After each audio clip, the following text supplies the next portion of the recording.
Hi, I'm Emily Roger, host of the Boiling Point podcast. My co-host, Dave Vale, and I will bring you thoughtful discussions with leaders who are positively impacting our world. This is The Boiling Point, where leadership and inspiration meet.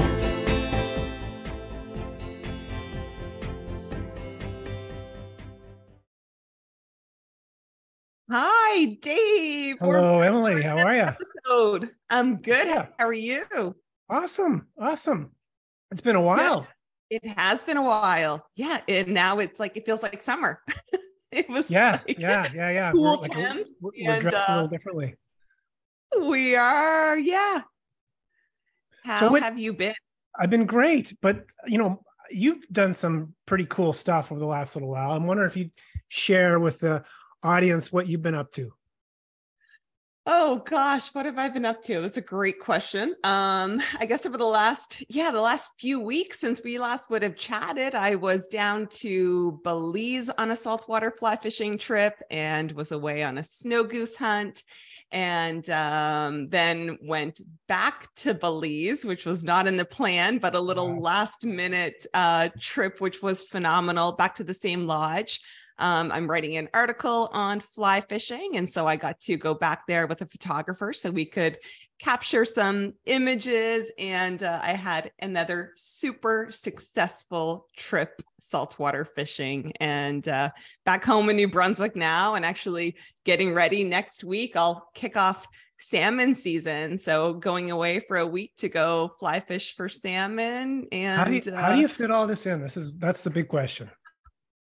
Honestly, I wonder the same thing sometimes. Yeah. It's pretty phenomenal as to how dialed I have my schedule to fit in all of my coaching clients and to be writing and working on keynote speeches and a couple of big ones that are coming up yet, and run my On the Rise program and fit in my own physical activity.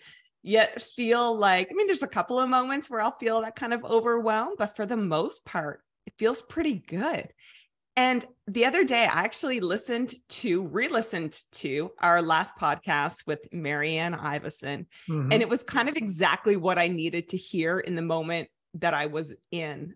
So for listeners who have not listened to that, especially if you are an entrepreneur or wanting to reach out or step out and do something that you feel is possibly bigger than you, then listen to that podcast. It was, it was helpful for me again to rehear what we all had to say. So was there one thing in particular that resonated? I think this thing of it's okay to have those moments of, oh gosh, what am I doing? Mm-hmm. Yeah, in fact, it's kind of normal. I'd be actually interested to ask our guest when she comes in the same question, right? Yeah. And so with that, I say let's bring in Andrea. And so our guest today, Andrea Janzen, is we both have had the opportunity to meet her. She has become a friend of mine, and she's also a certified executive coach, a graduate of Royal Roads University. She hosts a podcast, Ambition Theory Podcast, which I have had the honor of being a guest on. She is a Forbes contributor. She is a top-rated speaker. She is a mom, a wife, an adventurer, athletic lady. Andrea, come on in. Welcome to The Boiling Point. Hi, thank you so much for having me, Emily and Dave. I am so excited to be here today. You know what was interesting is there's a note here about Andrea is a top-rated speaker who brings positive energy into every room. I just felt it right there, just as you came in. I just thought, wow, okay, there's that energy that they're talking about right there. Welcome. Yeah, thank you so much for having me. It's so funny because I actually met Emily through the Boiling Point podcast. Okay, I was going to ask about that. Tell me more, because this is news to me. So this is news to you. So Dave, a while back, a couple of years ago, when I was getting my women's leadership coaching program off the ground, I had reached out to you about potentially partnering with Ambition Theory on getting it out there. And we had a Zoom call booked. And before I was like, oh, I should get to know this person. I should find out about them. And I saw you had a podcast. And so I listened to it. And Emily was the guest on the episode that I listened to. And I was like, wow, this person is really cool. This person's really awesome. I want to know who they are. I'm going to follow them on Instagram. And at the time I had just created a journal, and Emily had a following on social media. And I was talking to a friend in PR, and she's like, you got to just give it to influencers and let them use it. And I was like, well, I'll reach out to Emily and see what happens. So I reached out on Instagram, I think it was. And then we had a call, and it was like, we were fast friends after that. So thank you to the Boiling Point podcast for making that happen. You know what? That's probably one of the neatest, outputs, I think, is the connections that are made, whether when we get to meet someone as a guest and, or like just this example, I just think it's awesome because, and especially when you put it out there, you're never sure. And you have a podcast, which a very cool name, by the way. And you're not sure how it's received. So it's just, that's awesome. And I had no idea that you guys had connected that way. So that's cool. Yeah. And with that, even the timing, Andrea, that you had reached out, and I remember it so clearly, we had a call the week before I was scheduled to fly to New Zealand to fly fish for a few weeks. And you had told me about your journal, which I have right here. I filled out a few so far, called Ambitious Every Day. And you mailed it to me like Purelator 2-3 day express.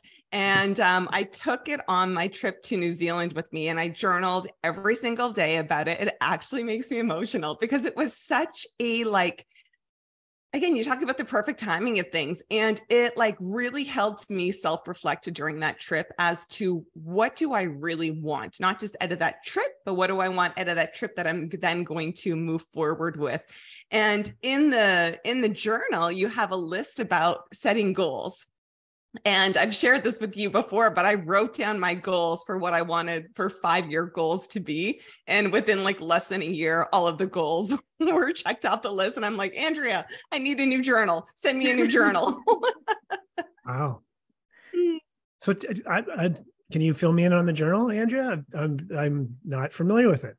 Yeah, so the journal is it's like the foundation of Ambition Theory's methodology and everything that we do. So it's called Ambitious Every Day, we're not actually selling it right now anymore. We've kind of taken that content and incorporated it into all of our coaching programs. But it's really this idea where Ambition Theory comes from is the definition is the desire to achieve something, typically requiring determination and hard work. And when I was noticing what was happening, why are people burnt out? Why are people not engaged in work? Why are people not excited about what they're doing every day?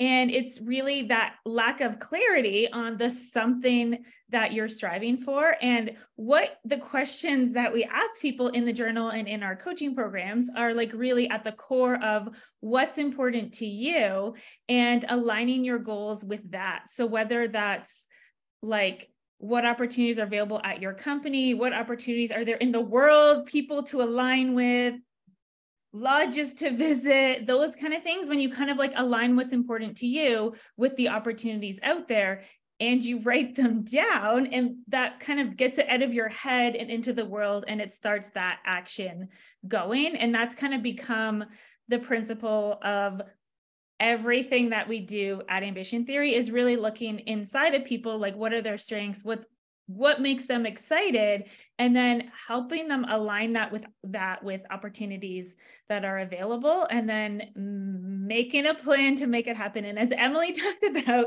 the hardest part is articulating what you want, because most people, they articulate their goals based on external factors, right? Oh, I went to school, with this person, they're doing that, so I should be doing that. Or, the hierarchy in my company goes this way, so I should be, climbing the ladder in that vertical way. And that's what my goal should be. And so we kind of take a different approach and start inside first.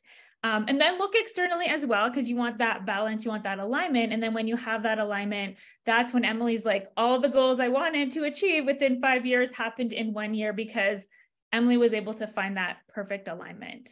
Yeah. Wow. And that really played out for you, Emily. Yeah, it did. Amazing. Yeah. So And a bunch of 5-year goals achieved in 1 year. Sorry. yeah. Can you share an example? Sorry to cut you off.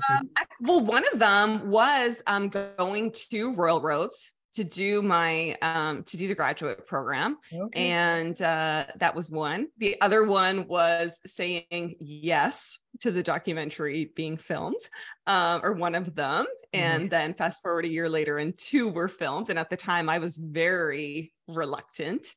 Yeah, I'll have to look back and see what else was on that list. Those are some pretty big goals right there. Very cool. Yeah. And so, Andrea, for Dave and for our listeners, tell us a little bit more in general about you. I know you are in Colorado now and recently relocated there. And so, yeah, share whatever it is you want to share. Yeah. So thank you. I don't even know where to start. So I'm in Colorado now. I've been here for just over a year. Before this, I was living in Halifax, Nova Scotia. I'm born and raised in Toronto. So kind of like love adventure. And so the reason we moved is because my husband had this opportunity to get a transfer. And I started my business in Halifax and was like, it was ready to grow. And I really wanted to grow this thing. I really wanted to build something that was bigger than myself. And I was finding that I wanted to be in a bigger city. Emily, when we first met, Ambition Theory was focused on women's leadership in general. But since then, we've niched down to a tight niche of women in the construction industry. So we have this expertise on what does it take to get women promoted to the next level. And Nova Scotia, where I was, is a relatively small place in Canada. I was feeling like I wanted to be in a bigger city. And this opportunity came up. We were originally going to move back to Toronto because that's where all our family is. This opportunity came for my husband to get a job in Colorado. And I thought, you know what? I could grow my business in Toronto, or I could grow my business in the US. And so kind of took the plunge and said, like, let's try living in Colorado near the mountains. I love mountain biking. I love hiking. I love snowboarding. So let's do it. And here we are today. So I have 3 children. So they switched schools last year, which was a bit of a rough transition, but I will say they are thriving now, living their best lives, like integrated into our neighborhood, into our community, into their school. And like Ambition Theory, my business it's opened up these doors that I never really even saw before, just kind of like being in a new environment, being exposed to different people, different ways of running a business. It's been really, really great. Lots of learning, lots of opportunities. But yeah, so what my company does now is we are really focused on getting women in the construction industry. So really in the construction management side, into more senior leadership positions. So that's what we do. And so why construction? Yeah. Like how was that your niche? So it's a really good question because I have 0 construction experience. And like so many women that work in this incredible industry, construction chose me. I did not choose construction. So it was really like a whimsical opportunity. So my husband does work in construction. He went to college for it. He loves the industry. And when I was kind of getting started focusing on women in leadership, his company was sending the women at his company to this conference called the Groundbreaking Women in Construction Conference. And so he sent me a link to the conference. It was in San Francisco. And I was curious, right? I'm like, I have a women's leadership development company. What do these conferences talk about? Who are the speakers? Like, what are they learning about? So I'm just curious, looking at the website, and there was this spot in the afternoon that said speaker TBD. All the other speakers were already confirmed. And you know that saying, you miss 100% of the shots you don't take. So I cold called this conference and I asked if they needed a women's leadership speaker. they said yes. And at that point, I'd never actually spoken at a conference before. So I went there and I wasn't the main stage speaker. I was in this little tiny breakout room. I prepared a talk and I went there really early so I could get ready. I had handouts, like, they said capacity of the room is 50. I had 50 handouts ready. I get there, there was already 50 people in the room. And I'm like, okay, those people are probably from before. They will leave. My people will come. I'll, pass out the handouts. They didn't leave. More people came sitting on the floor, like in the hallway. They were pulling up chairs. And at that moment, I'm like, I think I'm onto something here. And I ended up getting some clients after that engagement.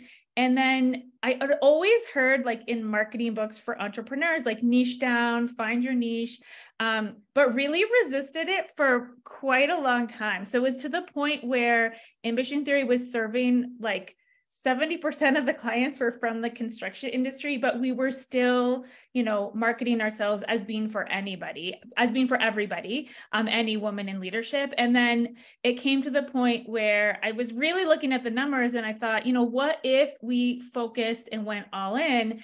And we did that, and it's been incredible. We've been able to do quantitative research studies, so we know really what is going on in the industry.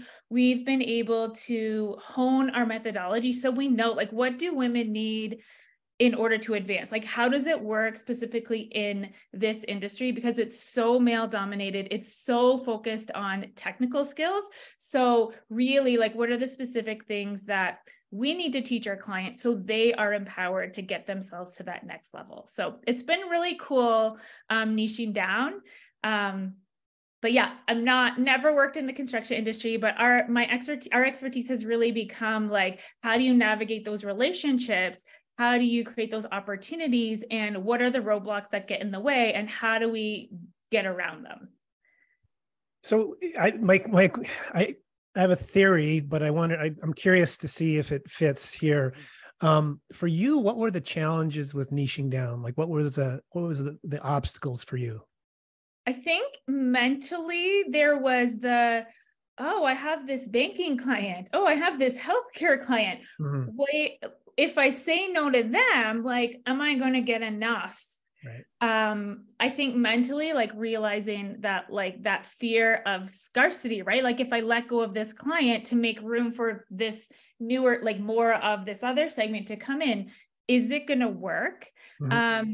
I think some imposter syndrome definitely showed up. It doesn't so much anymore around this idea of, like, because I never worked in the construction industry, who am I to be the leadership teacher for women in construction? And I realized, like, so we teach transactional versus transformational leadership. So transactional leadership is like that, the top down, I'm telling you what to do, the leader knows everything, versus transformational is the leader looks for the strengths on the team, sets the vision, and then invites people to contribute to that vision. And it really forced me to kind of, like, do two things. One is really lean into this concept that we teach is transformational leadership. So transformational leadership is about pulling the strengths out of the people. So the fact that I never built a project is actually okay, because then I'd be teaching a transactional leadership course, right? Like, this is the steps to build the project. This is the steps to manage the budget. This is the steps to get the team back on track. It's relying on that transactional approach. So it really forced me to, like, drink our own Kool-Aid, leverage the transformational approach to leadership in everything that we do. And then I think it actually made me a better coach, because in coaching, you're both coaches, you're not supposed to give your client advice and tell them what to do. And I think it's so easy for us to do that. And so the fact that I've never actually built a project, I cannot tell the client the next step to build the client. So it really forced me to hold them accountable. And that's where I think the magic really happens, because women in our program, sometimes I get blown away when they call me to tell me what happens after they take our courses. I was like, really? Like, one woman a couple cohorts ago, in week 3 of a program, she comes to the Zoom coaching session and is like, guess what? Got promoted to the senior leadership team this week. I'm like, what?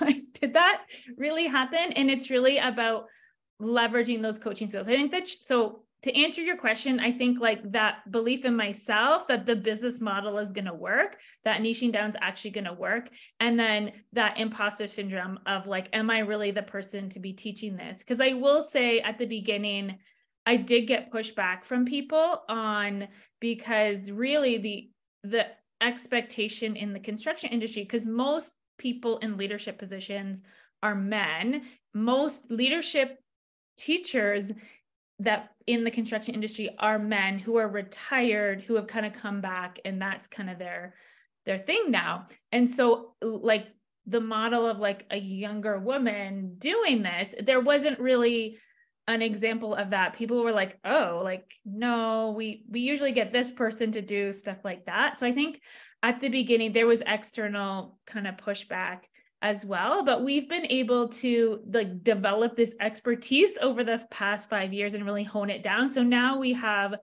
this expertise and people kind of like can see the value of the expertise. So it doesn't really matter anymore that I was never a project manager in construction industry. Andrea, one of the things that I admire and appreciate about you so much is your ability to, for one, see an opportunity and go to it. And so seeing that, like, to be determined speaker and you just cold calling, like now that I know you, I'm like, oh yeah, that is an Andrea power move. Like that has Andrea Janzen written all over it. But the courage and the drive that it takes to do that. And then your ability to always stay so curious, like in conversations with you, like you are so intensely listening to everything and anything, and your ability to then take that non-direct coach approach and fully put it into your business by niching into an industry that you are not an expert in. Thank you. Well, I just to add to that, I was going to say, your answer kind of fits where it is kind of a scarcity abundance thing, isn't it? Right. Where people, what if I'm saying no to that, what am I missing out on versus recognizing if I say yes to that, what am I missing out on? Meaning stuff that's outside of that niche. I also find it interesting how people find niches, right? Because it's like you probably, when you started your business, did you anticipate being niched down to a construction sector and women in leadership? Was that? No, I didn't even think about niching down to women. I was at the beginning, like anything. Oh, you need some help with the conflict? Yes. Oh, team building, goal setting, strategic planning. Yes, I can do it all. Like I was kind of trying to do everything. And then really kind of like realizing when people like, I think for me, like the niches came more externally. So like Emily talked about this, like this ability to see the opportunity. So how it even started with women was I read this article. It was 2017. So I had 3 kids. My youngest was like maybe 3 months old. And this Chatelaine magazine, it's like a women's Canadian magazine. It came to my house as like a sample. So I'm not a subscriber. And there was this article in it about women's ambition. And so they surveyed 1,000 Canadian women and they asked them about their work and their level of ambition.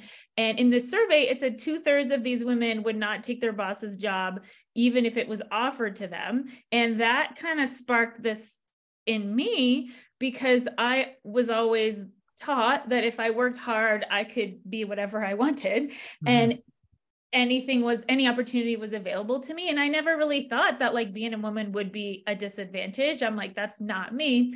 But when that article came, I had literally like nothing going on professionally. I'm sitting there with my 3 children and I'm like, I am this statistic, literally, like the woman who's lost sight of her ambition and doesn't really see any prospects for their career moving forward. And I posted on LinkedIn about it. Someone saw it, invited me out for coffee to just talk about it. And they're like, actually, Andrea, can you make me a workshop about this? I'm like, yes, I can. And that's how I got into the niche of focusing on women. And then it kind of furthered down to women in construction. Awesome. I love how you're listening to the market too. You know what I mean? Because to me, that's a really important component here is, seeing what's out there and and recognizing the opportunities and seizing them, so it's like a lot of times I think people getting into business feel like it should be mapped out ahead of time. And the reality, at least my reality, has been very similar to yours, which is you just don't know. And starting broad is not a bad thing because it helps you start to narrow, right? But at some point you have to start kind of narrowing down. I guess in theory, it helps. It seems to help. Very amazing. You referenced some stats, and I found it pretty shocking. Like research last year found that 78% of women were told that to accelerate their leadership path, they need to be more confident. 78%. Like that's like a common thing for, hey, Emily, you want to be more successful, you need to be more confident. Like, is that like that? That's shocking to hear that. Yeah. So that research was women in construction. So that was specific to the construction industry. But Emily, you tell me, have you gotten that feedback before? To be more confident, I hear it from a lot of clients, a lot of female executive clients, that their superior, who's usually male, says that they need to have more confidence. And kind of getting into that a little bit further in you talking about the double bind and what that is. Because that thing around, okay, so you get more confidence as a female, but then there's a lot of pushback that comes with it as well. Yeah. So the other stat that we talk about is these same women, we ask them, we ask the question, like, what feedback do you get about your leadership skills? You need to be more confident. 78% have heard that, but 70% have heard you need to be less bossy. So like Emily talked about, you get that feedback. You're like, okay, I need to be more confident. You look around your company at the most confident leaders, and specifically in construction, most of them are men, but in other industries, there's more men in senior leadership than there are in women today anyway. So you look around at the most successful leaders in your company, then you emulate their behaviors, right? They're assertive, they're confident, they're giving directions, they're giving their opinion. And so you're like, that's the model. I'm going to follow that lead. So then you show up and you start acting like that. You start emulating those behaviors. You're confident, you're assertive, you're telling people what to do. And then, a couple of weeks later, you get a call into your boss's office because you're like, people are complaining because you're being too aggressive, you're being too bossy. And that's what researchers call this the double bind. So we did not invent this. We just researched it within the construction industry, but this has been going on for many years. Researchers have studied this. And it's because in society, women are supposed to be caring and nurturing, but in our society, leaders are supposed to be assertive and confident, and it's really based on that male leadership model. So when a woman shows up as assertive and confident, it's like, ooh, she's rubbing me the wrong way. She's not acting how like I expect her to act. And one thing I will note, most of this is unconscious. Like people don't realize that they have this double standard and that this is happening. So it's happening unconsciously. And so as a woman, aspiring leader or in a leadership position, you have to be aware of that tightrope, and you can't veer too far to one side, because if you act too nice, too nurturing, too friendly, too caring, it's like, oh, she doesn't have what it takes.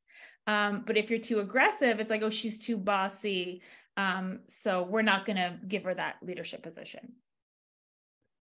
That is a tightrope, isn't it? I'm curious, Dave, did you know that this existed? Well, I've been familiar with it, but not to that extent, right? And having two daughters, and wanting them to feel like the same things that are available to my son are available to my daughters, is important to me. So learning this is been very helpful.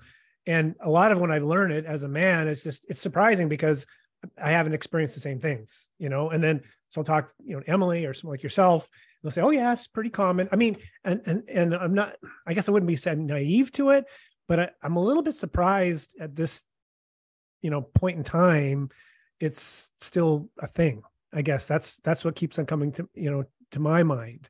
And I happen to work with, I think 70% of the people in Vision are female. So, so I just, and I've always worked with women. So I just find it surprising. And I can see how it could happen though. I mean, it makes sense. It's unfortunate, but I'm just trying to imagine now, how do you walk this tightrope? Like, what do you do? That's a really great question. And I think what we do with our clients is it's really about finding that authenticity. So if you are authentic and you're showing up as your authentic self, then it's easier to connect with people. And then they see you as the person. They're not just seeing you as the behavior, because specifically what happens with our clients in the construction industry, they are, they only have mostly male role models. So when we did our quantitative research, we found women told us that 72% of them, so 72% of these women working in the construction industry have never or rarely had a woman manager. So they've never seen like a real life example of like, this is how a woman leads in my company or my industry. So the only role model they have is men. So they're trying to act like, how men lead, and they have these strengths inside of them that, they might lead in a different way, but they're, the gold standard, like the check boxes on the performance management system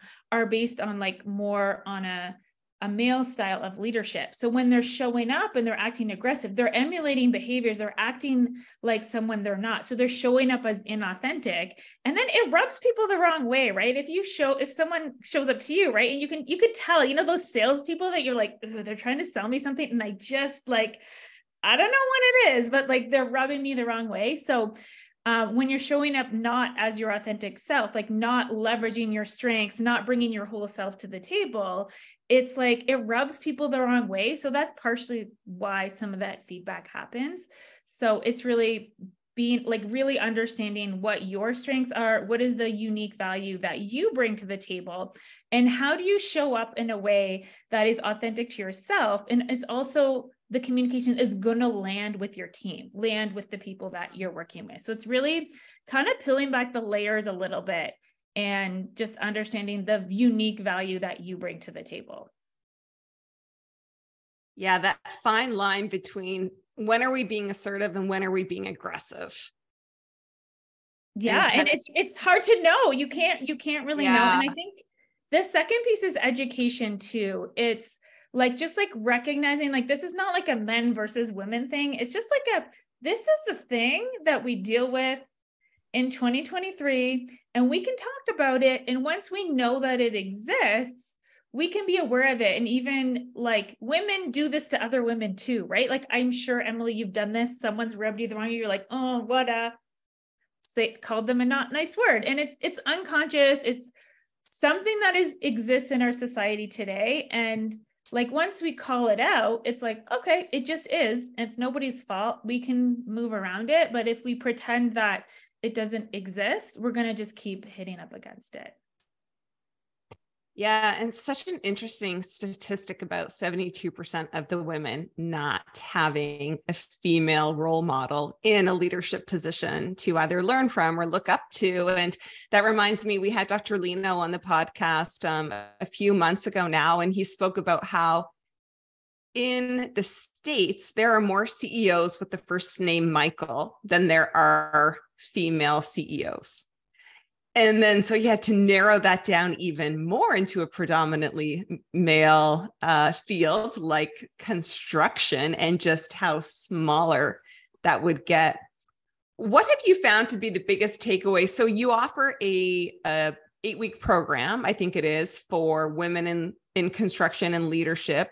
What do you find has been the biggest takeaways for those women? I think so. The number one thing that people say is sponsorship. So we teach this concept of sponsorship over mentorship. And that piece, I will find, if people implement sponsorship, they will get the most growth, they will get the most opportunities, they will get the biggest return on investment. And so I can explain the difference a little bit. So yeah, please because do. We don't actually use the word sponsorship in our everyday language, especially in construction. So if you think about like mentorship, like my whole life, people told me to get a mentor. Since I was in university, and I would find people, ask them lots of questions, take them out for coffee, and like hours of time were spent on both sides, like me and these mentors, of like just sharing advice, sharing stories, bouncing ideas off of each other.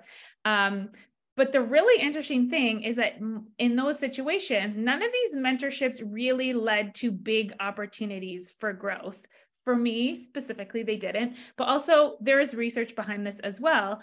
So sponsorship is this idea that there is skin in the game and it's opportunity based over advice based. So mentorship is all about advice. It's like, this is what you need to do to get to the next level, read this book, talk to this person, attend this conference, practice this skill. Sponsorship is opportunity based. So I'll kind of tell a story to explain the difference. So you're that woman, you're like, I want to get to the next level. You ask the mentor, the senior person, you're like, okay, what do I need to do? They're like, oh, you need to understand, I'll use a construction example, the business side of construction. So you need to understand how the business works. You're like, okay, how did I do that? They're like, well, read this book, attend this conference. Maybe they'll tell you a story about how they learned the business side of construction. And then you're like all inspired, you're excited. You're like, okay, I'm going to go do this. And you get back to your job site or your desk or your car and you're like, okay, I'm staring at the blank wall. Like, how do I apply this? Like, I read the book. Now, where is the opportunity for me to actually implement this and do this to show that I can do it and learn on the job? And at the end of the day, in a mentoring relationship, it's up to the mentee to figure out like how to create that opportunity to apply the learning. Whereas for men, how mentorship shows up, and this is not my opinion, I want to be really clear. This is based on research, and this is research that's been done in all industries. So it's not just specifically to construction. So typically how mentoring shows up for men, you're that man, you go to that mentor, I need to learn the business side of construction. They're like, the mentor's like, great, I'm meeting the vice president of business development for lunch tomorrow. Why don't you come along with me? And then you get that exposure, you meet that person, and then you're telling them about your goals, you're getting to know them, you're building that rapport. And then the VP is like, you know what? I'm pitching a client next week. Why don't you come along with me? And, you know, I got 15 slides that I'm going to present. Why don't you present the first 5? And, you know, if you make a mistake, don't worry. I'm here. I got you back. I can step in and figure it out. And if you think about who is going to advance faster, is it this woman who's like reading the books and preparing, or the man who's like thrown into the situation and learns as they go? And it's really interesting because this is where unconscious gender bias shows up. So women are typically, it's this bias of like, I want her to be ready. I want her to be prepared. I don't want her to fail. So when that opportunity arises, she knocks it out of the park. She's super successful. Whereas for men, it's about more of this like sink or swim mentality. Like, I'll create this opportunity for you, which it's not mentorship, it's actually sponsorship, because there's skin in the game. And that's the main difference between mentorship and sponsorship, is that skin in the game. We're creating this opportunity together. So if something goes down, it's actually both people go down. But if an opportunity is created, that's amazing. Both people get the credit for that. And that's really kind of like the main thing. Once you can understand that, it really kind of progresses people very, very quickly to recognize that it's about those relationships and kind of like building that trust and creating that opportunity together, instead of just kind of preparing for that opportunity. So that mindset shift is the biggest takeaway that our clients get. I like how you weave a story around that. That's helpful, right? To hear, because you can envision it happening, and that's what you're saying. That's what the research is showing. Yeah, and so we actually asked some more questions in our quantitative study. We partnered with the National Center for Construction Education and Research, and we asked women in construction about, because we don't use the word sponsorship or mentorship, so we asked them questions like, I have someone that gives me advice, I have someone that is supportive, the mentorship type behavior of questions. And then we ask them sponsorship behavior questions, like, I have someone that's advocating for my next promotion. I have someone that brings me to high profile meetings. And what we found is that for women in construction, sponsorship happens half as often as mentorship. So this is kind of like one of the roadblocks that we see in the construction industry. It's also happening in every industry as well, but really that women get stuck in this advice trap. Like, tell me everything you know. I want to hear all the stories. Whereas really it's about looking for that opportunity to create that mutual value is really what gets women to the next level. Well, and I would think, speaking for myself, if I am doing a part of something where knowing that there are far fewer women in it, it's like there's can feel even more of that pressure of, I need to make sure I've got this so right. It's like, this is my opportunity. And not only is it my opportunity, it's also an opportunity for other women. It's kind of like you're representing. And so I can see for sure that there is so much more at stake of like really wanting that perfectionism, wanting to be dialed in instead of like, let's just take the Andrea Janzen approach and go on out there and see what happens. And I will say, Emily, like, I think you are doing this and you don't realize it. So when I know you go visit these lodges and there's like a win-win benefit when you have these partnership with these lodges, because they're getting the exposure. You're showing their lodge to your audience. I know you've caught some I do not fish, you know this about me, but I am so inspired by your pictures. And I know you're out there catching the biggest fish, the rarest fish. So, and I think the sponsoring that I'm seeing happening when you do this is like, you have this guide, you've built this rapport with this lodge.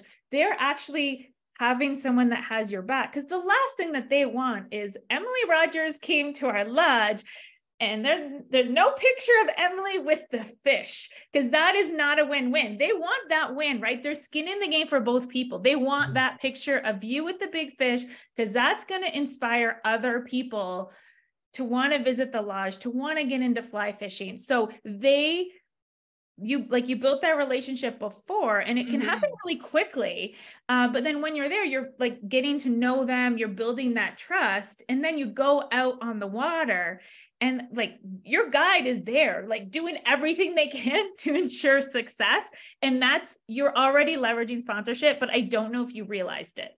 Oh yeah, no, for sure. Yeah, definitely. And also in a more male dominated area. Yeah. But just know this thing around, like, you can feel like there is more at stake when you know, or like if you really want to, or allow yourself to feel the pressure that's being put on by it.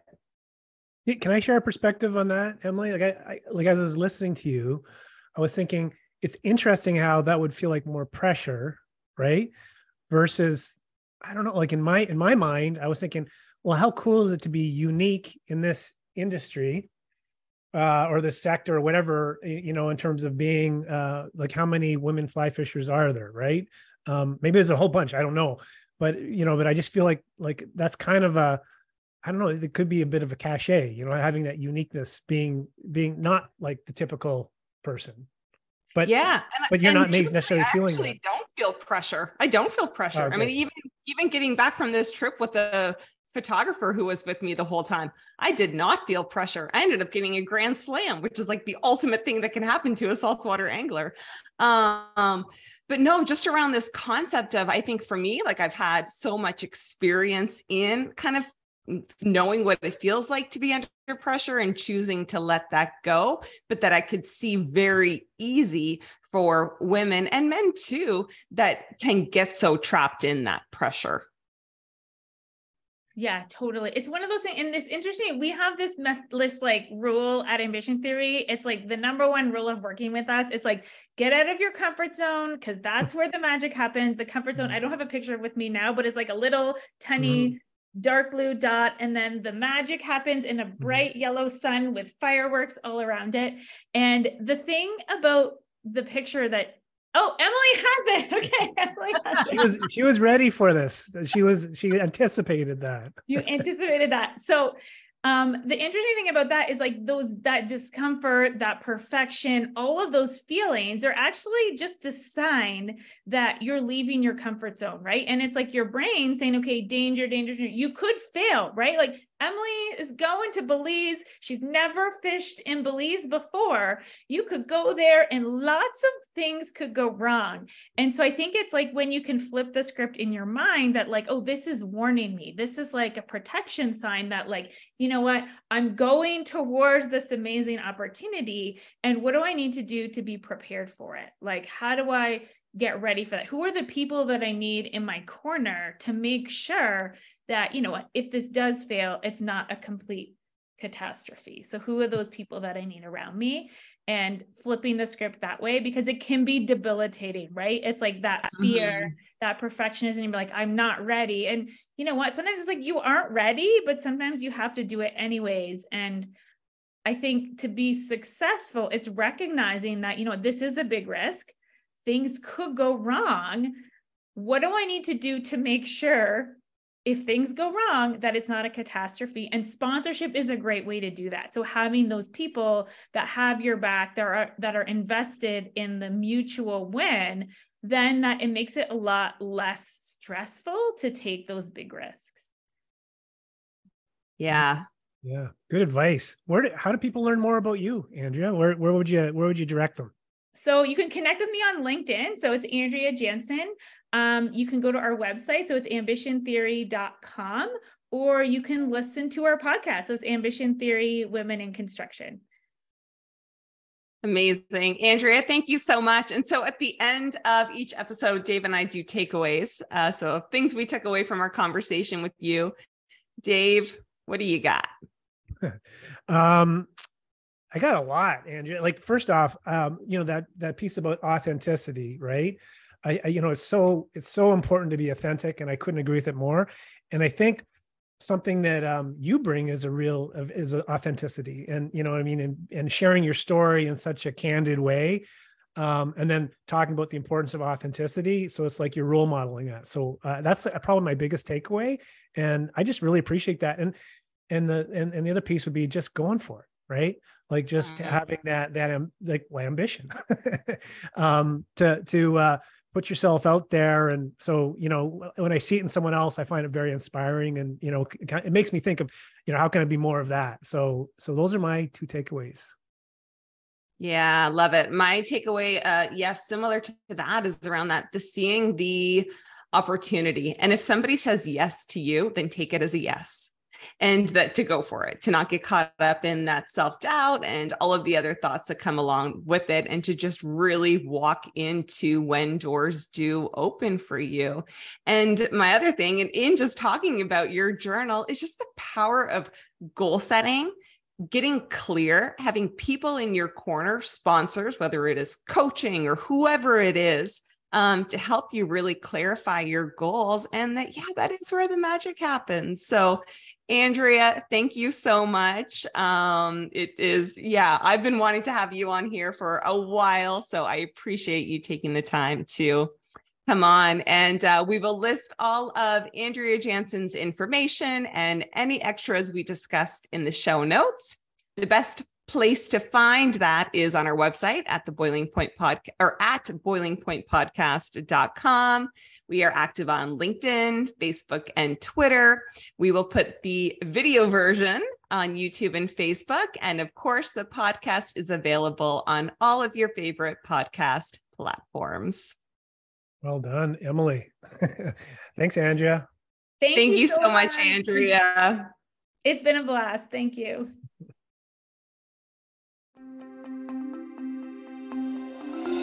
Thank you for listening. Follow or subscribe to the show on your favorite podcast app, or visit boilingpointpodcast.com for more.